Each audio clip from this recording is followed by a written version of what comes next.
I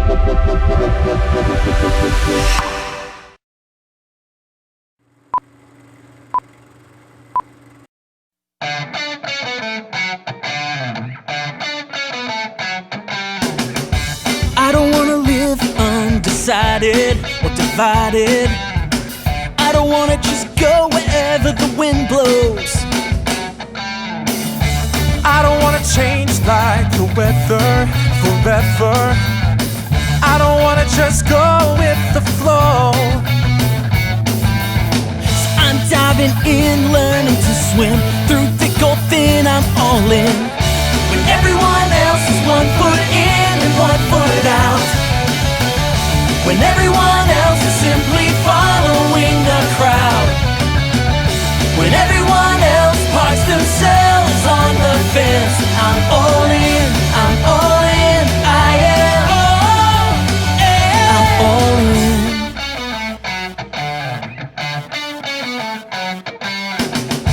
I don't wanna jump ship at the first sign of hard times. And I don't wanna flip a coin to decide I'm on which side. So I'm diving in, learning to swim through thick or thin, I'm all in. When everyone else is 1 foot in and 1 foot out. When everyone else is simply following the crowd. When everyone else parks themselves on the fence, I'm all in, I'm all in, I am I'm all in. I have decided to follow Jesus. I have decided to follow Jesus. I have decided to follow Jesus.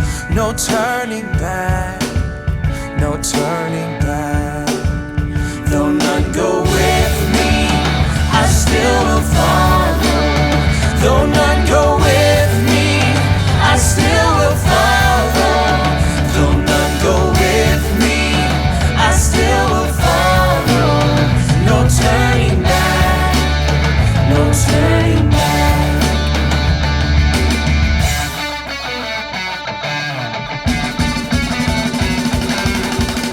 When everyone else is 1 foot in and 1 foot out.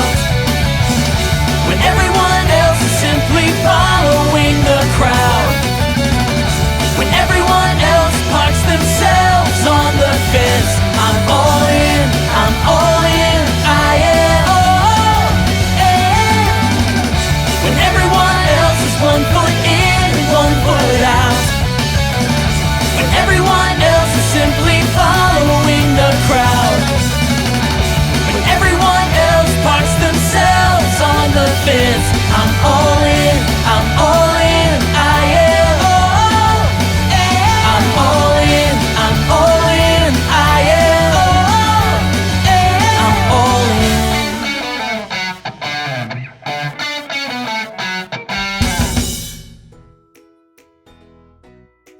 Welcome back for another day at the factory, my fellow employees.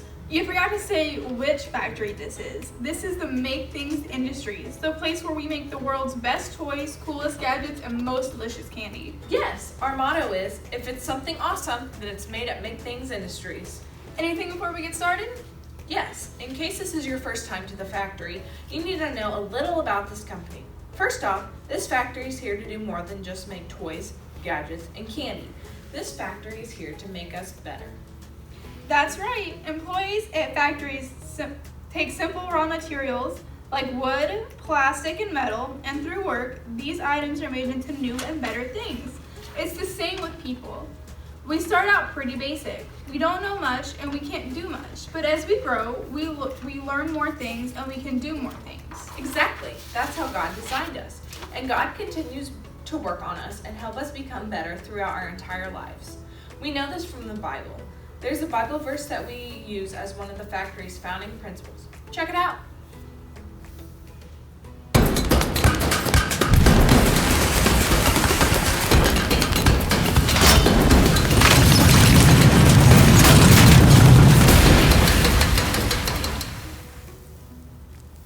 And I am certain that God, who began the good work within you, will continue his work until it is finally finished on the day when Christ Jesus returns. Philippians 1:6. This verse reminds us that God cares about us and has a plan for us. We also know from this verse that God is continually working to help us become the leaders he has designed us to be. And part of that process is learning the lessons God wants us to learn from the Bible. So what's today's lesson at the factory? Today, we're talking about something that can be pretty tough no matter who you are. Yes. Ice skating. Very challenging. No. Long distance running. No. Algebra. No. Those are all challenging things, but that's not what we're talking about today. It's challenging for us to be humble. And here's our main point. I will be humble. It's a great point, but I thought you said this was tough. What's so tough about being humble? Well, being humble means that you put other people first. You care more about the needs of others than you do for your own needs. You treat others with respect. You help other people. And you don't focus on or brag about your own skills and abilities. You put others first and yourself last. Wait, being humble means doing all of that? Yes. Even for people who don't deserve it? Yes. Now do you see why being humble is hard work? Yeah, but why is it important to be humble? If it's as tough as it sounds, then wouldn't it be easier to just focus on ourselves and worry about our own needs? Well, yes, it would be easier, but it wouldn't be better. There are plenty of people in this world who care more about themselves than other people. We call that being prideful, but even though it's easy to be prideful, it doesn't make things better for anyone. It usually just makes things worse. How? That's a good question, and the Bible has plenty of examples of people who were humble, people who were prideful, and even people who were both. Earlier today, we received a letter from a customer that is struggling with being prideful versus being humble. Let's see if we can learn from the Bible and help this customer at the same time. Here's the letter we received. Dear Make Things Industries, I have a problem with other people being jealous of me. Everyone knows that I always wear the coolest clothes, have the best toys, and do the best at any sport or subject in school. They know about it because I keep telling them about it all the time. But instead of agreeing with me, people just get jealous and angry and mean. Do you have some kind of mind ray gun that can make people not jealous of how awesome I am? Sincerely, Ella. A mind ray gun? That is an interesting request for an interesting problem, Ella, and I think I have just the thing to help you out. It's not a mind ray gun. It's a lesson from the Bible that I think you need to hear. This story can be found in Genesis starting in chapter 37. Here we find a story about a young man named Joseph. Now, growing up, Joseph had things pretty easy, mainly because he was the favorite son of his father Jacob. But unfortunately for Joseph, being his father's favorite made all of his brothers very angry and jealous. But what made the whole situation really bad was that Joseph started bragging to his brothers about some dreams he had. In one of those dreams, he and his brothers were tying up bundles of grain.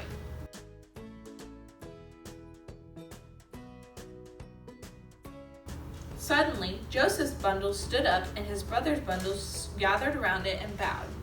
Well, as you can imagine, his brothers didn't like the sound of that. Then, after another dream, Joseph bragged that 11 stars, the moon, and even the sun bowed down to him. These dreams made the brothers even more angry, and they came up with a plan.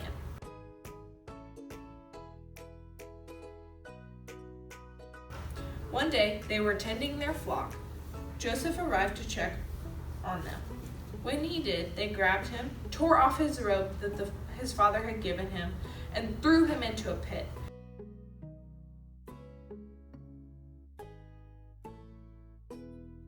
It was then that a caravan of traders on their way to Egypt passed by. Joseph's brothers decided to take him out of the pit and sell him to the traders as a slave. The traders then took Joseph to Egypt and sold him to a man named Potiphar. In just a short amount of time, Joseph had gone from being the favorite son to being a lowly servant in a foreign land. But that wasn't the end of Joseph's trouble. One day, as he was working for Potiphar, Joseph was accused of a crime he hadn't committed and was thrown into prison where he stayed for over 2 years. But while Joseph was in prison, God didn't forget about him. Instead, God was using these tough times to prepare Joseph for something big.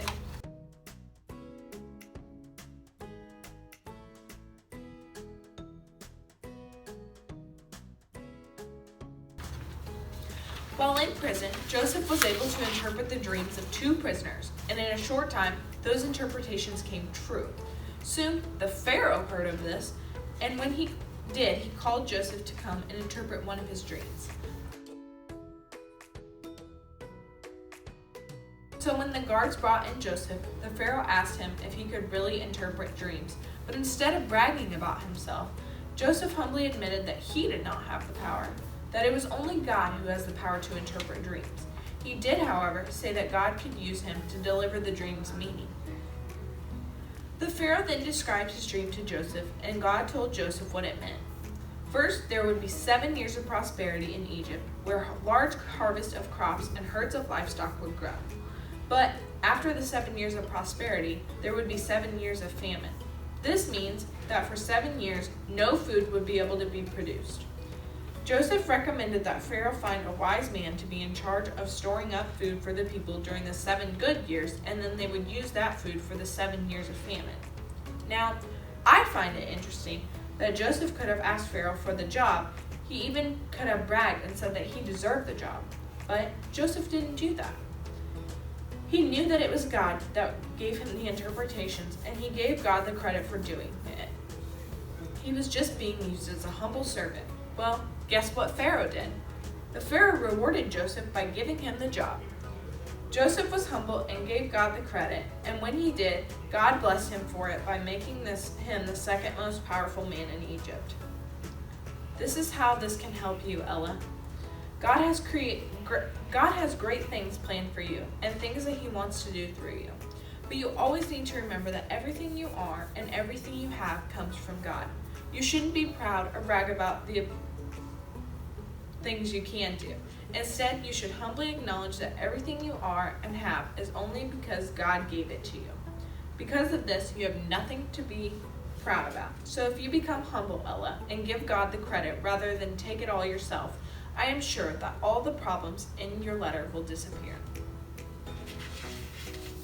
So Joseph started out prideful, and it only brought him more problems. But when he was humble, things started to work out for him. Exactly. God doesn't reward pride. He rewards humility. I also like what we said to Ella. Everything we are and everything we have comes from God. That means we really can't brag about anything. Instead, we should give God the credit and put other people first. Well said. Being humble will help you out in all areas of life, and it will even help in places like this factory. So even Erwin Winowitz, the founder of the whole company, thinks that being humble is important? Yes, he does, and he expects his employees to be humble as well. Let's see if Kate and Wedge, the 2 newest employees at Make Things Industries, are acting with pride or humility. Ever since Mr. Winowitz mentioned the R&D department, I just can't stop thinking about it. Yes, the Research and Development Department. I think it does sound awesome. Testing out new gadgets, inventing new toys, taste testing new candy. That's exactly the part of the factory that I belong in. Really? I always thought of myself as being a better fit for R&D. I am way more punctual, after all. What? You a better fit for R&D? Ha! I'm the one with serious smarts in my brain. It should be me in R&D. No, me in R&D. No, me in R&D. Hello, Kate and Wedge. So you are both interested in R&D department. That's good. But there are certain qualities, specific qualities that you need if you ever want to make it to R&D. Oh, I know. Qualities like punctuality. Qualities like having smarts in my brain. Or who can be the loudest. Or have a hearty appetite. Whoa, slow down. Those are all interesting qualities. But I'm looking for something else. The 2 of you have given me an idea. Instead of having you to assemble toys or gadgets on the line today. I want to see if you have the right qualities for R&D.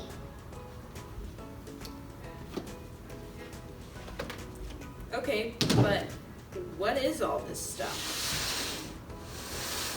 These are binders of technical data and research notes.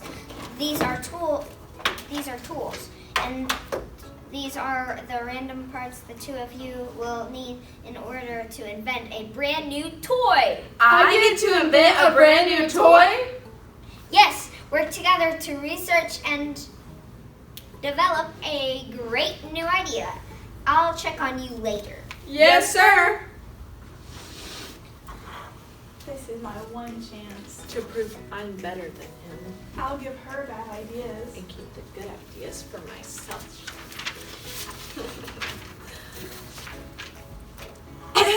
Hey, Wedge, I have an idea. How about we still help each other, but we each come up with different inventions? I was about to suggest the same thing, old buddy. Let's get started on these. Now, this is interesting. It says here that Mr. Winowitz loves toys that create big messes. The messier, the better. Really big messes. Good to know. Oh, well, look at this. It says here that Mr. Winowitz likes toys that are really dangerous. A little danger helps the kids have fun. Dangerous toys, eh? That's good to know. Well, I think I have enough to get started. Me too. Me first. No, I'm first.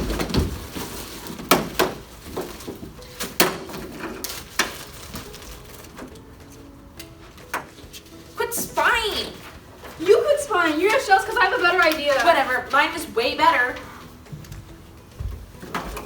Hello again, Kate and Wedge. Oh my, you two have been busy, haven't you? What do you have for me? Well, sir, instead of coming up with one new idea, we came up with two. Right, I have an invention, and Wedge has something. Yes, I'm sure at least one of our inventions will impress you. Probably mine. Two inventions. That's interesting. Who will go first? Oh, I definitely think Wedge should go first. After seeing his goofy idea, I know you'll think mine is best. Whatever. Let's see your lousy invention first. Then my idea can save the day. Goofy idea, lousy invention. I don't like what I'm hearing. Kate, what did you invent? Oh, you'll love this one, sir. Pretty soon, every child in the world will want one of these. Are you ready? Yep. A pin-cushion dodgeball. A pincushion dodgeball?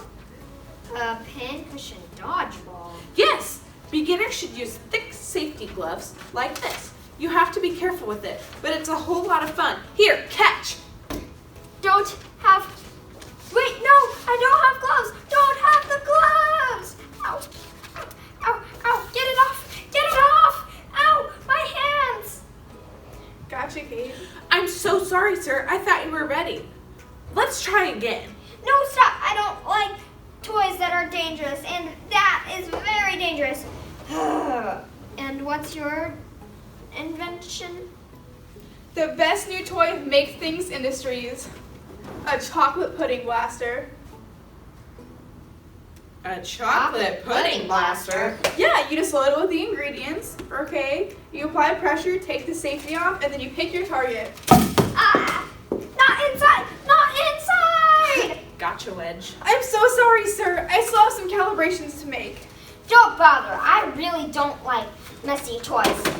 What happened here? You too. These are the worst toy ideas I've ever seen. How did you ever come up with these horrible ideas? It isn't my fault, sir. Wedge told me you like dangerous toys. No, it is Kate's fault. She told me you like toys that make a big mess. Wait a second.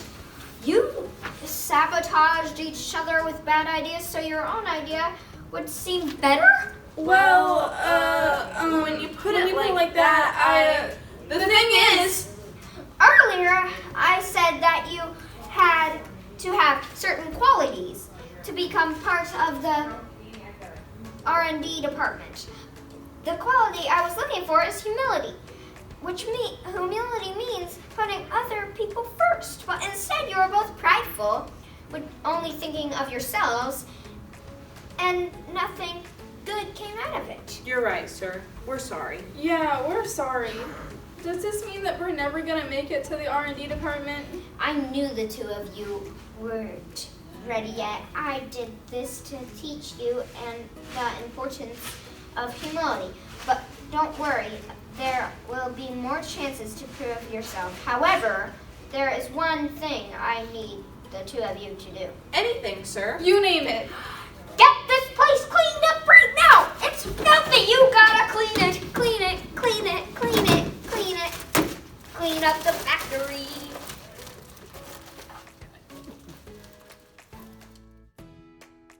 A chocolate pudding blaster?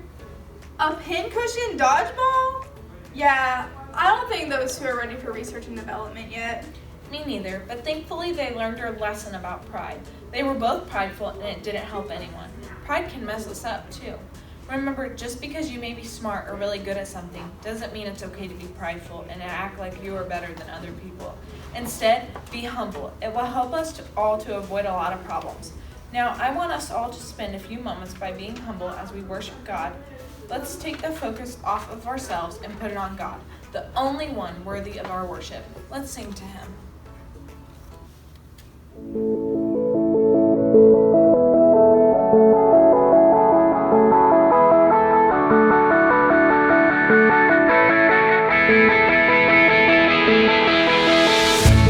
You are able to do more than I could ever dream. You are faithful, even in the smallest things. You are stronger than the might of any army. You are Savior. You love abundantly. You will do great things in me. You are the God of the impossible, the God of every miracle, the God who made the lame to walk and the blind to see. You are the God of beautiful exchanges, the God who never ever changes, the God who will set the captives free. To you be glory. Nothing's impossible for you. Nothing's impossible for you.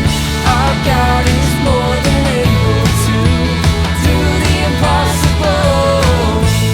You are able to do more than I could ever dream. You are faithful, even in the smallest things. You are stronger than the might of any army. You are Savior, and you love abundantly, and you will do great things in me. 'Cause you are the God of the impossible, the God of every miracle, the God who made the lame to walk and the blind to see.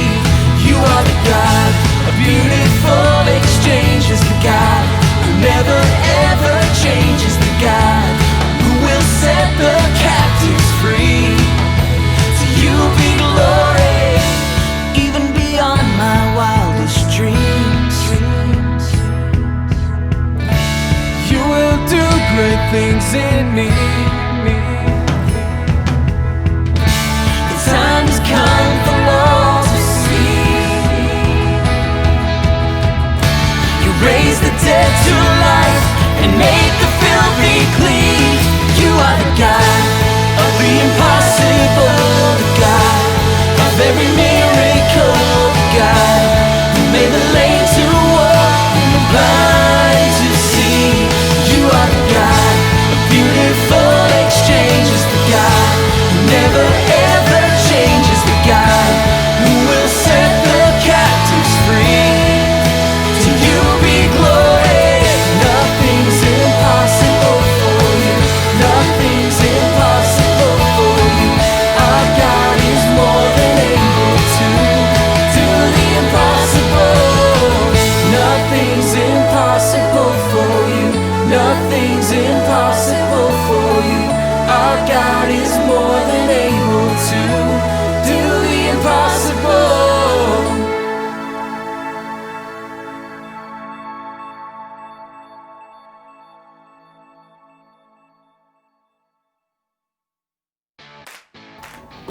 Thanks for joining us today again. See you next time.